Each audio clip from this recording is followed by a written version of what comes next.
Hello there, I'm Rachel with the Charlotte Mason Plenary. Thank you for joining us again for another video in our series of Finding Your Way with Charlotte Mason's 20 Principles.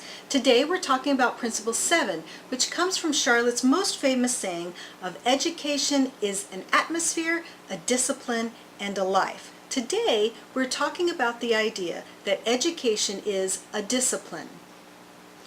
By education is a discipline, we mean the discipline of habits, formed definitely and thoughtfully, whether habits of mind or body. Physiologists tell us of the adaptation of brain structures to habitual lines of thought, in other words, to our habits. So when Charlotte says discipline, she really means habits. Now you've probably heard a lot of talk about habits in relation to a CM education.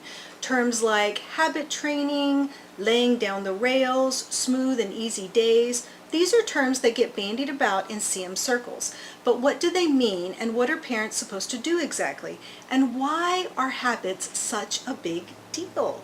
Well, Charlotte took habits very seriously. In fact, she said, the formation of habits is education, and education is the formation of habits.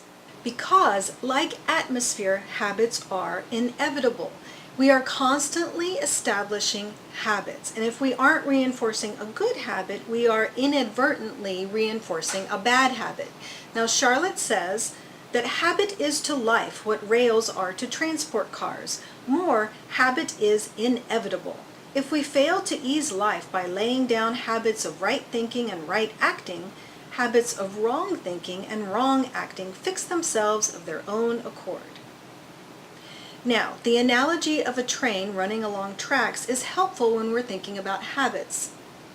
The tracks make it easy for the train to run, but if the track is broken, or worse, there's no track at all, then the train can't get to its destination. Now, Charlotte says, this relation of habit to human life, as the rails on which it runs to a locomotive, is perhaps the most suggestive and helpful to the educator. For just as it is on the whole easier for the locomotive to pursue its way on the rails than to take a disastrous run off them, so is it easier for the child to follow lines of habit carefully laid down than to run off these lines at his peril. It follows that this business of laying down lines towards the unexplored country of the child's future is a very serious and responsible one for the parent. So how do you establish these habits of right thinking and right acting? Well, the answer, Charlotte says, is very simple. It's already built into a Charlotte Mason curriculum. All you have to do is follow the curriculum and good habits will be established.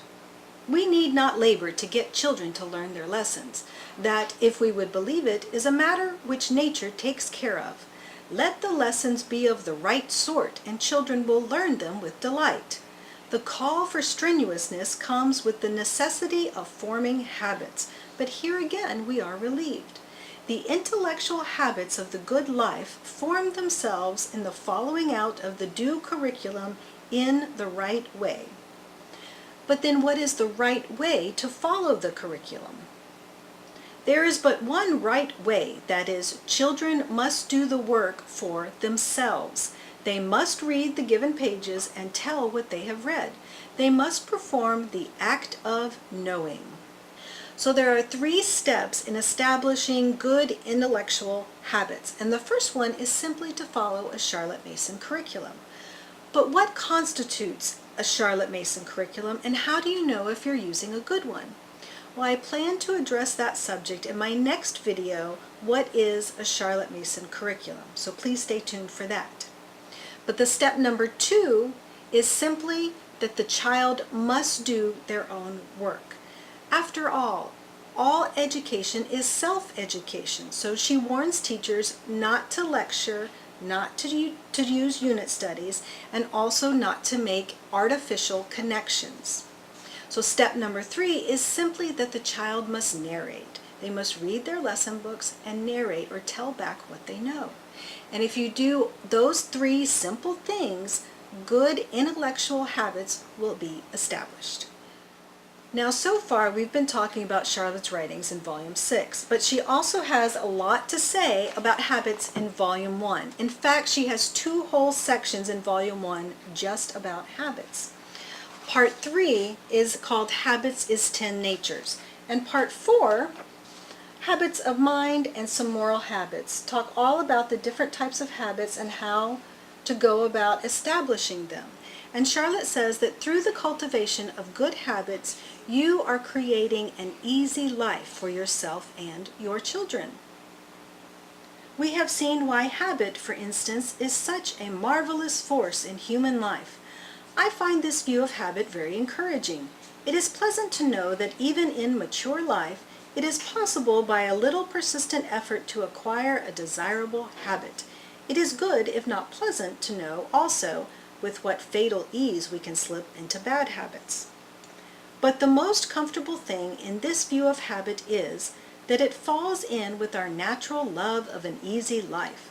We are not unwilling to make efforts in the beginning with the assurance that by and by things will go smoothly. And this is just what habit is, in an extraordinary degree pledged to effect. The mother who takes pains to endow her children with good habits secures for herself smooth and easy days. Okay, so now for homework. Please read Chapter 6 in Volume 6, but you only have to read the second section called Education is a Discipline. And you can download the whole reading for free over on the Plenary website. It's a PDF, and at the end of the PDF there are some study questions, and these study questions will help you in thinking about the reading and establishing the principle in your own home. Now, I would also encourage you to go ahead and read parts 3 and 4 in Chapter 1 to get a good overview of all the habits and how Charlotte approaches each one of them. So if you like this video, please give me a big thumbs up and subscribe to my YouTube channel. Also, be sure to click that little bell so you get notified about each new video in the Principles series. Thanks so much for watching. I hope to chat with you soon.